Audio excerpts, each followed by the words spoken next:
IPF is the most frequent interstitial lung disease, is the most lethal lung fibrotic disease, and is more prevalent in elderly, and the prevalence is increasing with the age. So we think that it could be an altered aging and a disease that could involve an altered aging.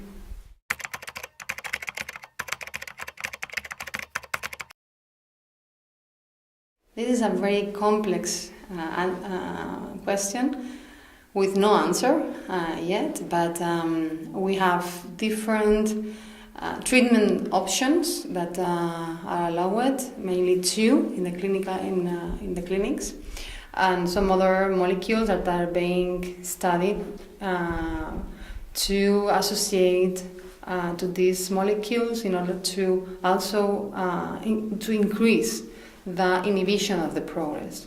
So we have two molecules nowadays, after a lot of research previously, that can inhibit the evolution and to improve the outcome of the patients, but we are trying to research more in order to stop the disease or even in the future to cure the disease.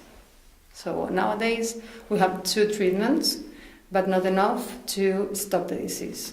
So the combination of different treatments that could inhibit the different pathways implicated could be a very good treatment.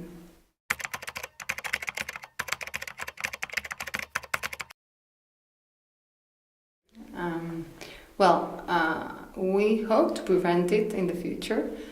Currently, we can't prevent it because we don't know which is the switch, the real induction of the disease. We know a lot about the pathogenesis and how the different pathways are involved in the lung fibrotic disease, but it's very difficult to find a patient without that disease that we could know and we could see the beginning of the disease. So at this point, it's very difficult to prevent the disease. With genetics and epigenetic studies, we are trying to follow some predisposed patients and to prevent with some advices about the microenvironment. They can avoid smoking history, they can avoid some dust exposures in order to decrease the probability to develop the disease. At least it's our hope.